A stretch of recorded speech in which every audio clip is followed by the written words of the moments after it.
Watson. Yes, I missed my first shot, then my gun jammed. But then you hurled yourself at the beast with your bare hands. It was fantastic. It was my bullet after all that took the beast down. And saved your life as well. Yes, all right, Holmes. Thank you. No, What's in the box? don't worry about it. Tell me not to worry about something at all. Of course I can. Now, Miss Holmes, are you satisfied that there is no murderer? Just a savage Hound? No, there is a murderer attached to the Hound, Dr. Walter. And in a few moments, we have them arrested. I've sent both Parkins to some of the guests. They should be here any moment. And there they are. What is this all about, Miss Holmes? Haven't been enough drama for one evening. No, we haven't. If I get you pneumonia crossing that moron soon. Please be seated. Laura. Father, I apologize for the inconvenience, but in a few moments, we will reveal the murder of Sir Charles. What? You think the murderer is one of us? Of course, you all had enough motive to perpetrate the murder. Well, you can say. We shall tag. Let's start with you, Dr. Mortimer. Me? You're including me as a possible suspect? Yes, why shouldn't I? Well, I'm the one who brought all this to you in the first place. Exactly. Certainly a good way to deflect suspicion if you wanted to, don't you think? Plus, there is one more thing, more telling, I would say. Just what is that?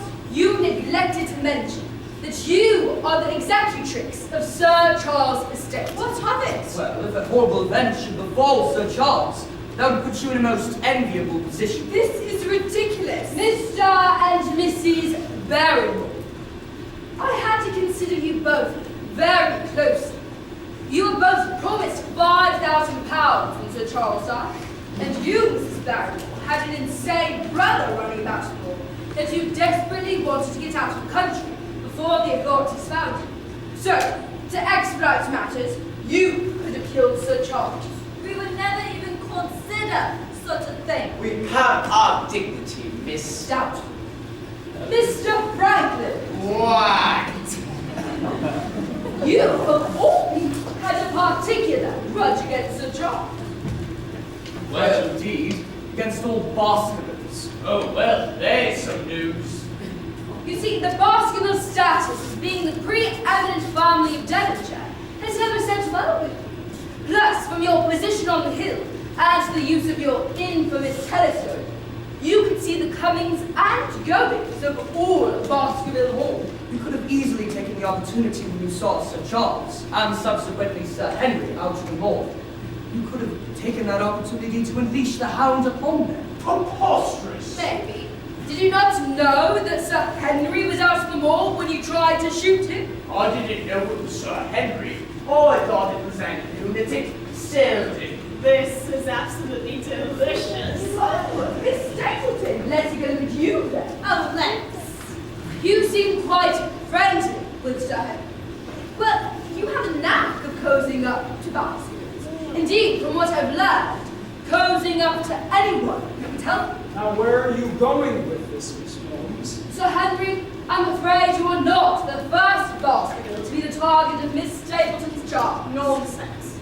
I'm social, that's all. This is very. Would you care to elaborate? I saw her in the drawing room with her hand around Sir Charles's neck, trying to kiss him. She was.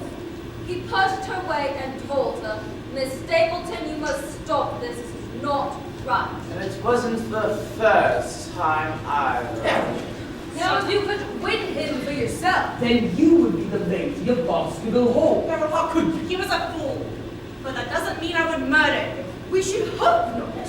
But there was that little incident at Joss House for homeless boys. Master Quintin Hall, was it? A teacher of reading and grammar. He died under mysterious circumstances.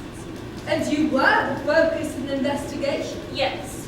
And I was exonerated. Yes, lack of evidence. This is ghastly. Oh, Miss Lyons! You too had a reason to murder Sir Charles.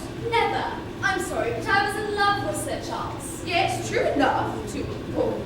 For what I had to gain if he perished, I was requesting support from him. Then why why did you neglect to see him that fateful night? I told you it's none of your business. Was it not because you were being used to lure Sir Charles so that a certain Mr. Jack Stapleton would have the opportunity to deal with him? And did not that same Mr. Jack Stapleton implore you not to go? Yes, that's true. Oh. But I did not know of Jack's intentions, only that he wanted to talk to Sir Charles alone. You did not go, Miss Lyons, because you were in love. Yes, I told you, with Sir Charles. No, not with Sir Charles. You were in love with Jack Stapleton. Do not deny, Miss Lyons. When we were in your home, there were at least 5 letters addressed to Jack the Dog. Yes, that's also true. And why was this woman calling you Jack, darling? He proposed to me, Beryl. What? To be married? You see, that would be rather difficult, Miss Lyons. You see, unbeknownst to you, Jack and Beryl are not brother and sister. They are husband and wife.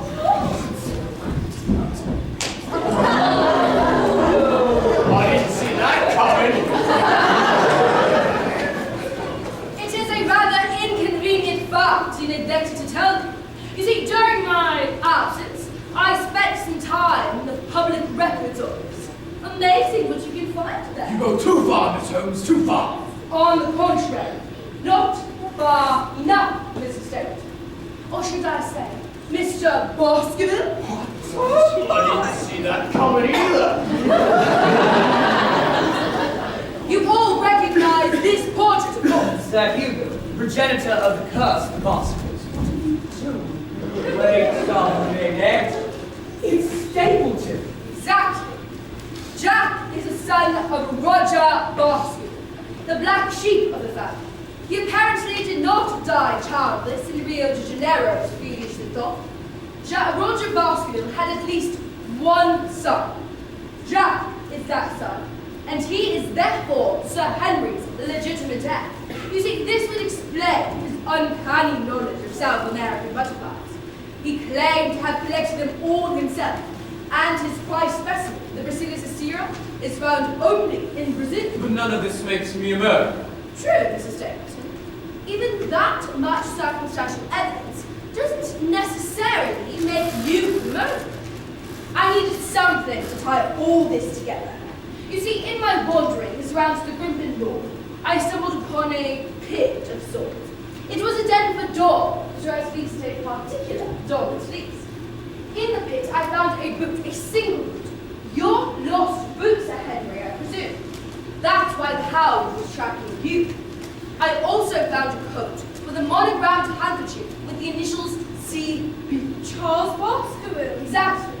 I also found a residue of phosphorus. James, you will remember me exactly the Hound. Yes, my hand was glowing. There was phosphorus all over my hands, especially around the hound and around the muscle. And it was on there to intend to flare a wound. Exactly. That would explain why, when the Hound was seen running through the moor, it should appear as a ghastly, glowing monster in the moonlight. Application to the muzzle, in conjunction with the parting of the creature, created the effect of breathing fire most convincingly. I further believe the Hound was controlled by a Galton whistle. What on earth is a golden whistle, eh? It's a new device just created. It's a dog whistle. It emits a frequency which dogs can hear, but humans cannot. Excellent, Dr. Mortimer. I admire a woman of science. But how does the whistle figure in? You see, what baffles me from the beginning was this. We all know Sir Charles died of a heart attack, brought on by his fear of the dreaded Hound. But why did not the Hound maul him? There were paw prints next to the body, yet there were no marks in Sir Charles' body.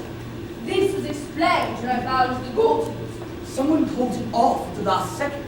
Whoever had used the whistle to make it so vicious also used the whistle to handle it, to give signals to it. Good, James. And would you all like to know who that trainer was? Yes, get on with it, Holmes. It was you, Mr. Barrow. I found the Galton whistle in a special cupboard in your kitchen. How dare you snoop my kitchen? What use would a Galton whistle be to you or Mrs. Barrymore if you were not training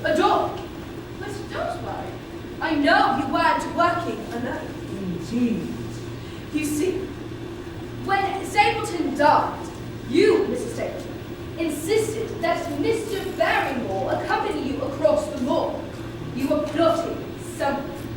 You, Mr. Stapleton, and you, Mr. Barrymore, are in league together. And how did you surmise that? Oh, yes. You see, I noted, we all know that the Hound was controlled by a golden instinct, and that phosphorus was used to turn the dog into a beast. Would you please show us your right hand? I will not. Please, humour me, you've nothing to hide. I told you to wash your hands. It's phosphorus.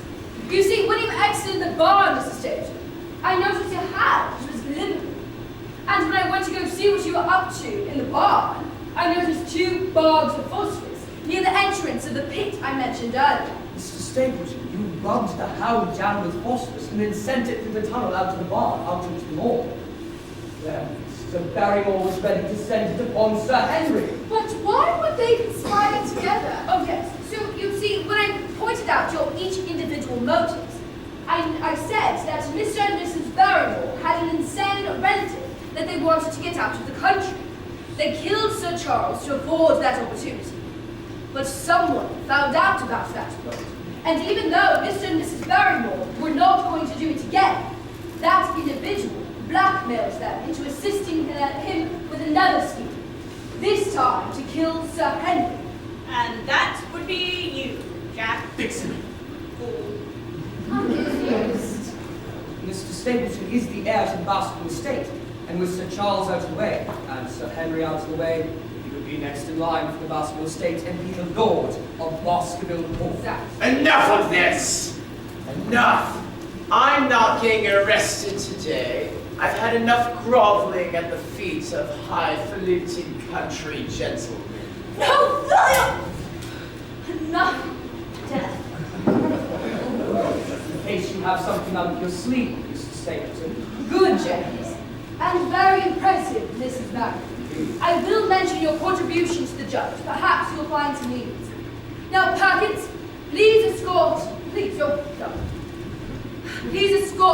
and Mrs. Barrymore, Mr. Stapleton, and you too, I'm afraid, Mrs. Stapleton, down to the cellar to await the authorities.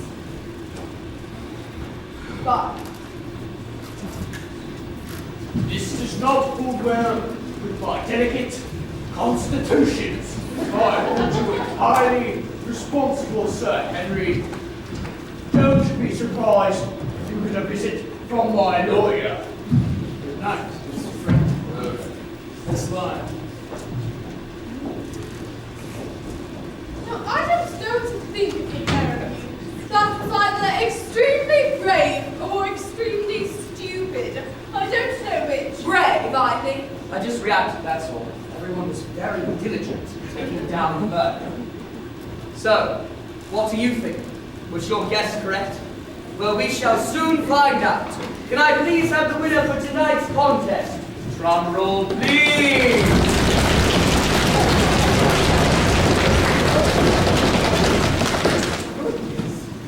No one was exactly right, but there was the 3 that were the closest. So these are those 3. First from Kayla Stacer, Mr. and Mrs. Barrymore. How did they do it? Poison. Phosphorus poisoning. And the motive was clearing the tracks. How could you hide this?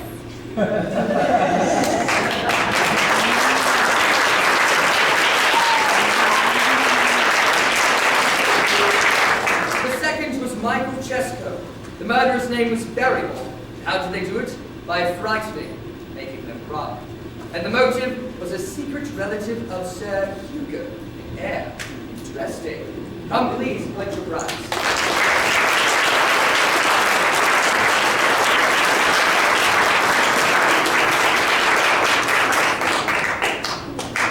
I am terribly sorry, sir or ma'am. Bob? We can't read your name. Yes. It's 1 second. It's Bob 1 second. Fonseca. Third. Oh. Yeah. It's The murderer's name was Mr. Barrymore. How did they do it? Gone. And the motive was she wanted her husband to get blamed for it.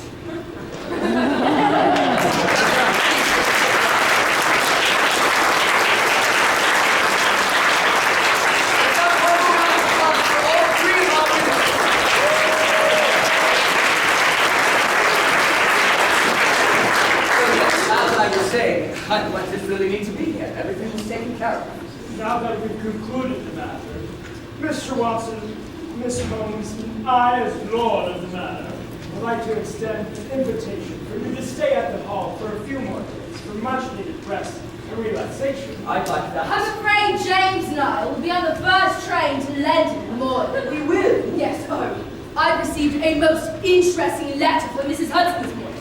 Apparently, a retired palace guard is being blackmailed by some devilish and clever brutes. I suspect connections in Dublin. And it's real this time. Yes, real. Well, that is exciting. Another time. Dr. Mortimer, I'll walk you home. Good. Goodbye. I hope to see the both of you again. Goodbye. Bye. You know, if we leave on tonight's train, we can be back in Baker Street for dinner. Mrs. Hudson's lamb chops. But surely, can it not wait a day? Don't be silly! The game's afoot!